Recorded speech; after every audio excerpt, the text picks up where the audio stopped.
عزيز بنيش ومحمد وكاع الاخوان كلهم ان شاء الله لينا كلهم. ومبروك لكل الجماهير المغربيه. صحيح، مبروك لنا جميعا ان شاء الله. عوده اليك. لحظه قبل ما ترجع لي امين، احنا ايضا نبارك ليوسف، مبارك لك امين هذا التاهل. الشباب كلهم يوجهون لك التحيه ويباركون ليوسف. احنا اول شيء نختلف مع السر قراقي في حديث عن 2004. احنا نشوف نبادي زاكي اتخذ قرار فني صحيح باستبعاد يوسف شيبو من كاس افريقيا 2004، والدليل انه وصل مباراه نهائيه. في 2006 خذوا المنتخب كان مان تو مان مع محمد ابو تريكه، وكان من اسباب تالق ابو تريكه وفوز مصر بكاس افريقيا. اسمح لي ندافع على صديقي. تفضل كابتن. ندافع عليه. لو كان ممكن يفوزوا بالنهائي يعني يخسر حتى مستنيكم يا شباب ان شاء الله. ان شاء الله باذن الله تعالى. شكرا لك كابتن يوسف، وشكرا ايضا لامين. التقي بكم لاحقا باذن الله تعالى في هذه التغطيه. اما تغطيتنا فتتوقف الان مشاهدينا الاعزاء مع فاصل قصير، نعود بعده باذن الله تعالى لمواصله هذه التغطيه في هذه الامسيه، في هذه السهره الممتعه بتاهل منتخب المغرب مستضيف هذه البطوله الى نهائي كاس افريقيا. ابقوا معنا. أهلا بكم مرة أخرى. شاهدنا معكم فرحة الجماهير المغربية في العاصمة المغربية الرباط، الفرنسية باريس، والقطرية الدوحة، ثم شاهدنا كذلك فرحة جمال سلامي نجم المنتخب المغربي السابق، مدرب المنتخب الأردني المتأهل إلى كأس العالم، هنا في استديوهات بي إن سبورتس، دون أن يعلم أن الزملاء قاموا بتصويره لحظة احتفاله بركلة الترجيح الأخيرة لنصيري. مرة أخرى نعود إلى الرباط مشاهدينا الأعزاء لنواصل التغطية من أرضية الملعب مع أمين، مع سايس، ومع شيف. خلي تفضل أمين. اهلا بكم من جديد. امامنا لاعب المنتخب المغربي وقائد المنتخب سايس. اهلا وسهلا. Félicitations déjà pour la qualification en finale. C'était un très difficile match. كانت هذه مباراة صعبة ومعقدة. ما رأيك؟ ما الذي يمكن أن تقوله عن هذه المباراة؟ أولا نحن سعيدون جدا بالترشح للمباراة النهائية. عملنا جاهدا منذ فترة طويلة في الحقيقة لتجهيز لهذه المنافسة في بلدنا في أرضنا التي كان من المهم لنا أن نبلغ فيها النهائي. كنا ندرك كذلك أن هذه المباراة تحديدا ستكون معقدة للغاية أمام خصم نيجيري جيد وجيد جدا، كان تكتيكيا متمركز بشكل ممتاز، لكننا عرفنا كيف نسبب لهم صعوبات كثيرة. واعتقد أن ثلاثي الهجوم بالنسبة لهم اليوم لم يكن فعالا كالعادة. نحن عملنا لتحضير خطة لذلك والخطة نجحت كما ترون. كنا نعرف أن الأمر سيلعب على تفاصيل. ذهبت المباراة لضربات الجزاء، والحمد لله عندما تذهب لضربات الجزاء دائما ما يكون هناك ثقة بتواجد ياسين في المرمى، وهو سهل مأموريتنا ومأمورية المسددين. لذلك كانت لحظة مهمة وكبيرة جدا. أردنا فعلا أن نبلغ النهائي. ها نحن في النهائي، لا يزال هناك مباراة واحدة لكي نحقق حلمنا وحلم كل المغاربة. لذا سنجهز أنفسنا لهذه المباراة يوم الأحد. أجواء جميلة رائعة. أول نهائي منذ 2004. كذلك ما الذي يعني بالنسبة لك أن ربما لا تشارك في هذه المباراة بسبب الإصابة؟ في البداية كان الأمر معقدا في الحقيقة، ونظرا لأن المباريات متقاربة من بعضها البعض، وأنا أعرف أن الفترة الزمنية محسوبة ومحدودة، لذا أنا نسيت ذلك وتخطيت هذا الأمر. الأمر الأهم هو الفريق والمنتخب. أنا أعرف أنه لدي دور مهما كان، ويجب أن نقدم الطاقة الإيجابية للمجموعة، أشجعهم طوال الوقت، أكون موجودا للجميع. حتى بالنسبة لي هذا مهم، بالنسبة لاسترجاعي واستشفائي كذلك. لذا أنا اليوم أحس بأنني في حالة جيدة، في حالة أفضل، وأتمنى ربما بالنسبة للنهائي أن أكون جاهزا في خدمة الفريق إذا ما احتاج إلي طبعا، وسنرى ما سيحدث. لكن لو لعبت أو لم ألعب، الأهم هو أن نفوز باللقب.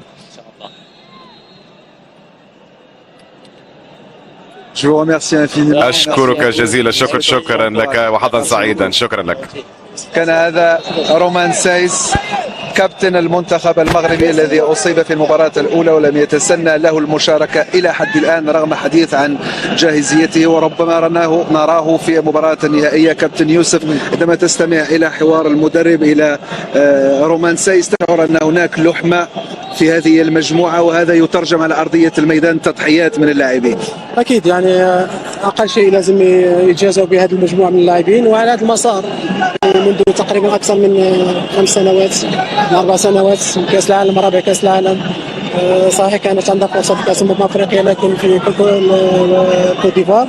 الان فرصتنا امام جماهيرنا هذا الجمهور على ارضنا. تظن مع هذه المجموعه الوقت المناسب الان لتحقيق لقب لغايه تقريبا 51 سنه. تكلم رومان سايس مهم جدا ان يكون مع المجموعه، لاعب خبره لاعب تجربه وهو كقائد ام لا، لكن انا شخصيا اتذكر ذلك جيدا. كان نهائي بطوله قطر عام 96 كان يوسف العناوي قد وصل المباراه النهائيه، خسر نهائي امام بيتر كوردا. وقتها يوسف شيبو كان محترفا في النادي العربي، حضر تقريبا كل مباريات يونس العناوي، ازل يونس العناوي، ثم في 2002 فاز يونس العناوي في بطوله قطر. الان نشاهد العناوي الابن نايل العناوي. بالنسبه لي اعتقد انه واحد من نجوم البطوله رغم صغر سنه، قدم بطوله كبيره. اريد ان اعرف وجهه نظر يوسف في اداء نايل العناوي اللي حتى كان قوي شخصيه، نفذ اول ركله ترجيح.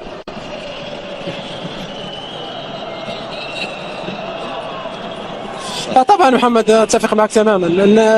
نايل العناوي كان مفاجاه هذه الدوره، لانه اول شيء اخر لاعب كان التحق بالفريق الوطني، ثاني شيء ولا واحد كان يتوقع ان يكون اساسي بهذه السرعه. عمليه كذلك المسانده اليوم على العناوي نعرفوا انه جيدا يلعب لاعب بوكس تو بوكس يا محمد، لكن مع اصابه المرابط اصبح عنده دور اخر وهو دائما اكثر دفاعي، لاعب ارتكاز وراء المدافعين او امام المدافعين، واصبح يعطي اكثر قوه خصوصا للمدافعين. لان اليوم لو ما سجلناش عندنا هدف واحد فقط فهذا يعود كذلك للمنظومه والى العناوي. انا نسميه اللاعب المجهول داخل الفريق اللي دائما يعطيك الثقه ويعطيك القوه خصوصا في عمليه الاسترجاع وكذلك عمليه توازن. واضيف الى كلامك يوسف ان هذا العناوي وكما يقال كرة القدم فرص، لما حصل على الفرصة أدى جيدا، واليوم كان من أميز اللاعبين الرئتين النابضتين على مستوى خط الوسط في الاسترجاع، كذلك في القتالية وفي بناء أو محاولة بناء الهجمة. عودة إليكم في الاستوديو. أمين ويوسف، تهنئة لكما كمواطنين مغربيين تمثلان المغرب أفضل تمثيل في بي إن سبورتس على المستوى الإعلامي وكذلك على المستوى الرياضي، قبل ذلك لمشوار تاريخي لأحد أساطير الكرة المغربية الكابتن يوسف شيبو. مبروك هذا التأهل للمغرب. ودعونا نستمع الآن لنايل العناوي أحد نجوم هذه البطولة، ابن أسطورة التنس يونس العناوي، متحدثا بعد هذا التأهل لمباراة النهائي. إذا نايل العناوي نجم المنتخب المغربي والذي لعب مباراة كبيرة اليوم ضد نيجيريا. ماتش تري ديفيسيل، كانت مباراة صعبة ومعقدة للغاية، ولكن في نهاية الأمر عرفتم كيف تتصرفون مع هذا الضغط. ما كان مفتاح النجاح حسب رأيكم كي تبلغ النهائي؟ كما ذكرت فعلا كانت هذه مباراة صعبة ومعقدة، واجهنا خصما نيجيريا ممتازا قدم مباراة جيدة للغاية، ونحن عرفنا كيف نكون متماسكين صامدين. لم نقبل فرصا كثيرة من قبل الخصم وقمنا بالحد من هجومه، وهذه قوتنا. دفعنا مع بعضنا البعض حتى ضربات الجزاء، كنا متآزرين كمجموعة واحدة ونحن جميعا في نفس المغامرة الآن. على صعيد الشخصي تسديد ضربة الجزاء الأولى كيف كان الإحساس؟ حسنا ضغط بالتأكيد، ولكن أعتقد أن الأسوأ هو أن يكون هناك ندم لاحقا أن لا تحاول على الأقل. لذا عندما يجب أن تقوم بشيء ما لا تفكر كثيرا وفعله، هذا ما فعلته. الآن السنغال، كيف ترى هذا الخصم الذي لم يلعب 120 دقيقة مثلكم؟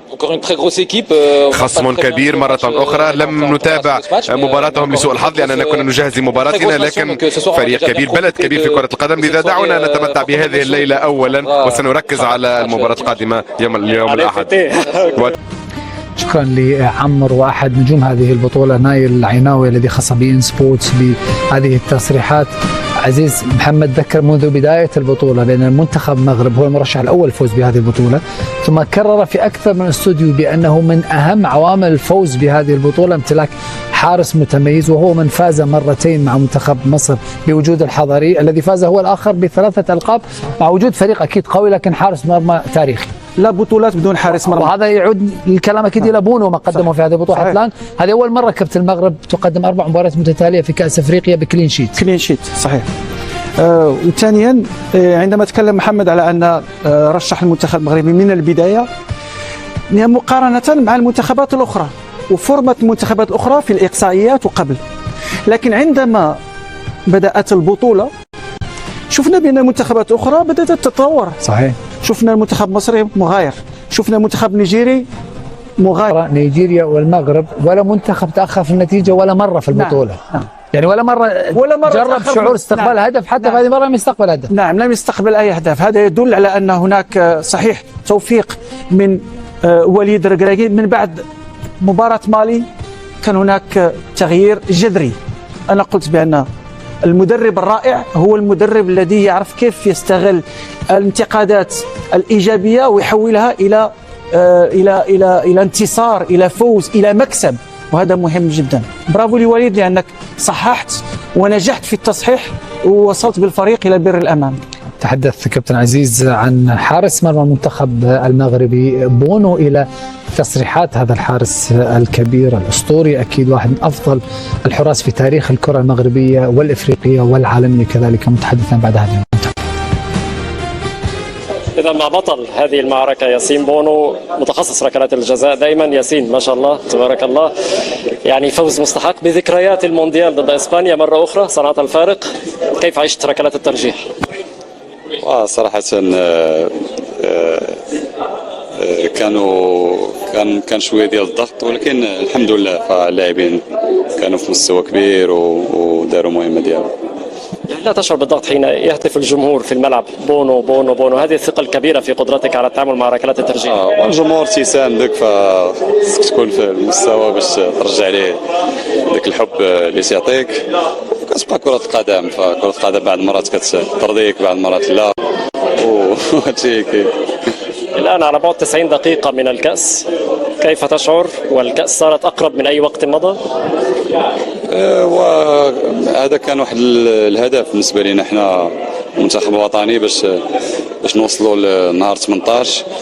كنظن عندنا الحين 3 أيام باش يعني نهيو المباراة ونكونوا يعني بدنيا وذهنيا في مستوى كبير. وكما قلتي غادي يكون واحد العرس كروي كبير، وكنظن ان الدراري قادين باش يواجهوا هذه المسؤوليه وهذه المباريات يعني اللي في هذا الحجم. عطاك لمباراة السنغال لن تكون أصعب من مباراة نيجيريا. وهما ملي كتوصل نصف نهائي ربع نهائي، فكاع الفرق تيكونوا في مستوى كبير وكيتلعبوا المباريات في جزئيات. هادشي اللي كاين، فغادي نركزوا على المباراه الجايه ان شاء الله، وان شاء الله نكونوا في مستوى كبير. شكرا ياسين، شكرا بكل توفيق. اذا ياسين عود عليكم. شكرا لعمر لبونو كذلك، الذي ربما ينتظره مستقبل ممتاز في الإعلام بعد الاعتزال، لأن طبقة صوته ما شاء الله ممتازة وقريبة جدا من طبقة صوت جواد، نفس صوت جواد بالضبط سبحان الله. وبالتالي ممكن تعليق يكون ما تنتظر نجم المنتخب المغربي بونو بعد الاعتزال. نتمنى له عمر طويل ومديد وطويل في الملعب بإذن الله تعالى. مرة أخرى إلى ملعب المباراة، إلى أمين وإلى الكابتن شيبو مرة أخرى. أمين تفضل.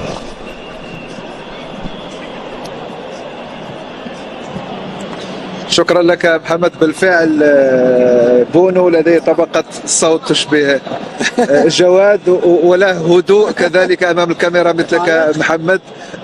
كنت أريد أنا ويوسف أن نتحدث ربما عن تفصيل لا يراه الناس وراء الشاشات، وهو الحضور الجماهيري والضغط الجماهيري عندما يستلم الخصم أو منتخب نيجيريا كرة. الجماهير لم تمتلئ لسانها طيلة 120 دقيقة، وكان لها دور فعال وحاسم في كل ما شاهدناه من تضحيات لهؤلاء اللاعبين. طبعا احنا لما حضرنا الملعب هنا كان الجو مغاير على وراء الشاشه. صحيح. صراحه نشوف تشجيعات، لكن على ارضيه الملعب 120 دقيقه الجمهور لا يسكت ابدا. تشجيع، تحفيز للاعبين. محمد سوف تشاهد اشياء ان شاء الله عندما تاتي الى هنا، اجواء رائعه جدا. نتمنى ان شاء الله ان دائما الجماهير تبقى دائما وراء المنتخب باش تحضر القوه ان شاء الله اكيد دائما، وتكون حاضره خصوصا في المباراه النهائيه اللي هي الميعاد مهم بالنسبه للجميع، يكون ان شاء الله اللقب بين عيوننا ان شاء الله، ويكون من نصيب المنتخب المغربي ان شاء الله. اللقب هو ما تنتظره الجماهير المغربية. سعة الملعب أكثر من 69 ألف متفرج اليوم، 65 ألف متفرج كانوا حاضرين وناصروا وساندوا المنتخب المغربي إلى اللحظات الأخيرة، وتحقق المراد بالعبور إلى المباراة النهائية الحارقة والمثيرة أمام منتخب سنغالي قوي وأشاد به كثيرون منذ بداية البطولة على توازن، لكن المنتخب المغربي ها هو يكبر أمام الكبار كما قلنا مرارا وتكرارا. إليكم مرة أخرى في الاستوديو. شكرا لك امين، شكرا كابتن يوسف، كنت توجه خير على المنتخب المغربي بانتظار مؤازرتكم كابتن هيثم وكابتن احمد فؤاد، تعزمونهم للرباط لمتابعه المباراه النهائيه باذن الله تعالى لكاس افريقيا. الان نرحب ايضا بمشاري الذي ينضم لنا من استوديو مساء رياضي. مشاري مساء الخير. مساء الخير محمد، تحيه لك ولضيوفك الكرام والتحيه الاكبر لمشاهدينا الاعزاء في حلقه اليوم. تاهل تاريخي للمغرب فخر العرب في وصوله بهذه البطوله المميزه من ناحيه التنظيم وبمستواها الفني، وكذلك وصول السنغال. هارد لك من القلب لمصر ولشعب مصر، وكثير من المواضيع والمحاور المختلفه المتعلقه في البطوله بعد قليل في حلقه المساء رياض. محمد. شكرا لك مشاري، شكرا لك كابتن يوسف ولامين. كابتن محمد ابو تريكه، كلمه اخيره يمكن ان تقال عن المنتخب المغربي او عن البطوله. هو على فكره السنغال ما بتعرفش تلعب مع البلد المنظم، فان شاء الله مبروك للمبرغ مقدما. اللي انتوا لعبتوا اصعب فرقه او منتخب في البطوله هو المنتخب النيجيري، فان شاء الله النهائي يبقى اسهل من نصف نهائي، وانتوا تستحقوا على الاداء الكبير في هذه البطوله اللقب، فنبارك لكم ان شاء الله بعد النهائي ان شاء الله. حنشوفك الفاينل وانت زي مصر حتودع بطوله من السيمي فاينل؟ انا ودعت خلاص، اروح على الدوري الانجليزي. كابتن جمال، كلمه اخيره. كما أشار وليد، هذه ليلة الاحتفال، ولكن شفنا بعض اللاعبين تدربوا بعد نهاية المباراة، يعني صاروا يفكروا في النهائي. طبيعة الحال استرجاع التراول بعض اللاعبين مميزين، ثم تجهيز النهائي لأن الخطوة الأخيرة نحو التتويج إن شاء الله. بقى نشكر محللي بي ان سبورتس كابتن جمال سلامي، كابتن عزيز بنيتش، وايضا كابتن محمد ابو تريكه. شكرا لكم، على خير باذن الله تعالى. شكرا لكم مشاهدينا.